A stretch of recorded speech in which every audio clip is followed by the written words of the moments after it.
And if you ever tell people that God does not have fierce wrath towards the sinner, not just the sin, but towards the sinner, then you're lying to them.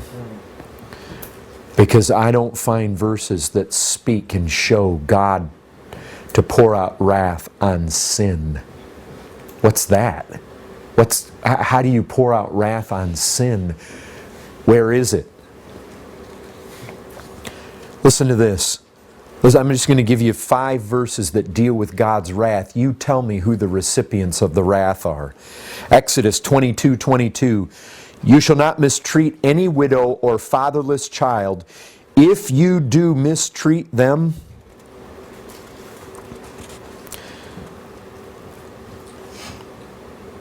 and they cry out to me, I will surely hear their cry, and my wrath will burn, and I will kill you with the sword. Leviticus 26:27.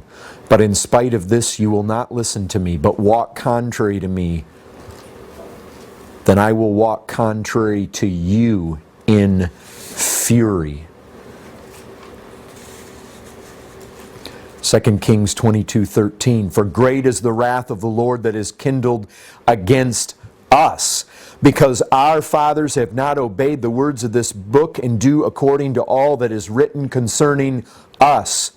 Ezra 8:22. The hand of our God is for good on all who seek Him, and the power of His wrath is against all who forsake Him.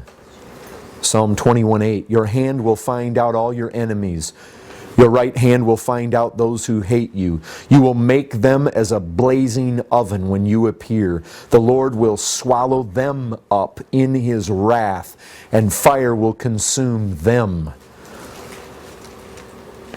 Folks, His wrath is directed against sinners, not just sin.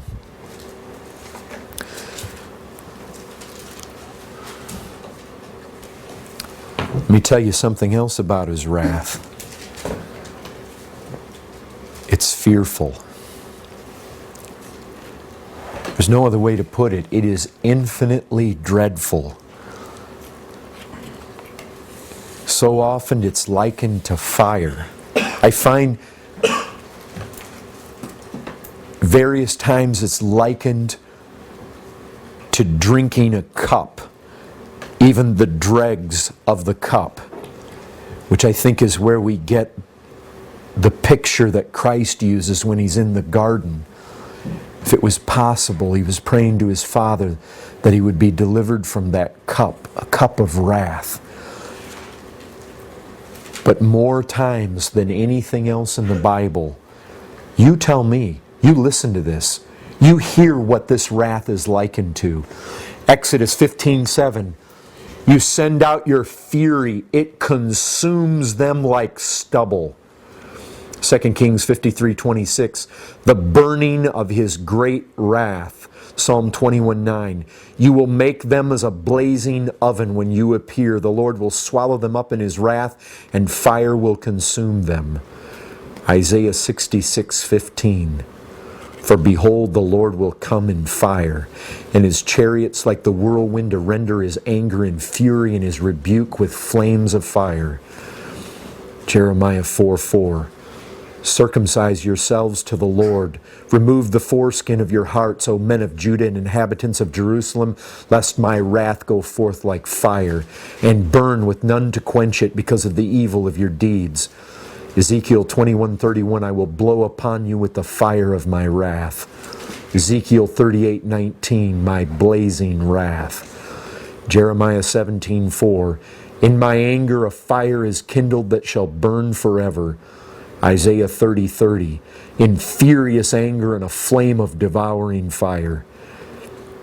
Deuteronomy 32:22, for a fire is kindled by my anger, and it burns to the depths of Sheol, devours the earth and its increase, and sets on fire the foundations of the mountains.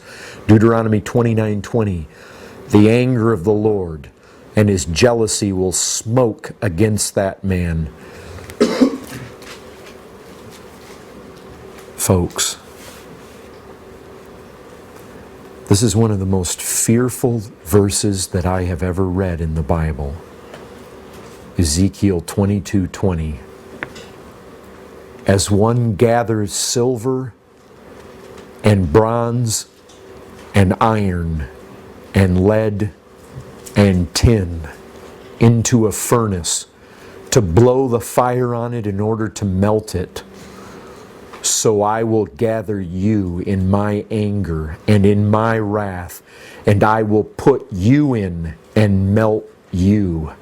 I will gather you and blow on you with the fire of my wrath, and you shall be melted in the midst of it. You know what? Man wants to ignore it. He wants to forget it.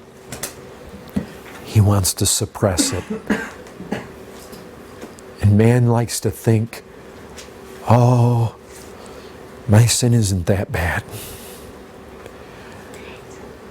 And God isn't that angry. And man somehow thinks, some way, somehow, well, even if hell's real, I'm going to be down there with all my friends. I will gather you and blow on you with the fire of my wrath, and you shall be melted in the midst of it.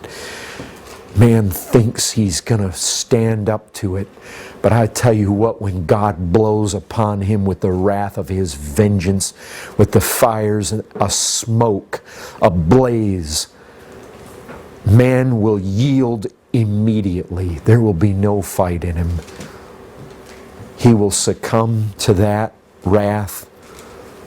Folks, the wrath of God is fearful. And I'll tell you this, nothing but sin brings out this characteristic of God. Wrath is the way a holy God does respond and to the wickedness of men. But I'll tell you a third thing about this wrath.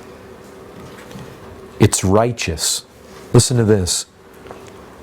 This is in Romans 2, verse 5. But because of your hard and impenitent heart, you are storing up wrath for yourself on the day of wrath, when God's righteous judgment will be revealed. You know what most men feel? They feel that the wrath of God, if it's as bad as the Bible says it is, and the Bible says it's terrific, it's terrifying to the uttermost. If it's that bad, man looks at it and says, wait a second. If it's that bad, this is excessive. God's going overboard here. Man cannot conceive of God having such a massive reaction on God's part to our little sins. So they look at this can't be. This is overkill. I'll tell you what. The problem is not that God is excessive. It's not that He's extreme. It's not that He's disproportionate. The Bible says His judgment is righteous. Folks, the problem is we underestimate the degree of our crime, our guilt. Our guilt is on a level that we know not. The problem lies not in our assessment of His wrath. The problem lies in our assessment of the excessiveness of our sin. That's where it lies. God's wrath shouldn't make us think of an overreacting God. It should make us think of underestimating foolish men. God's wrath is reasonable if we understand our sin.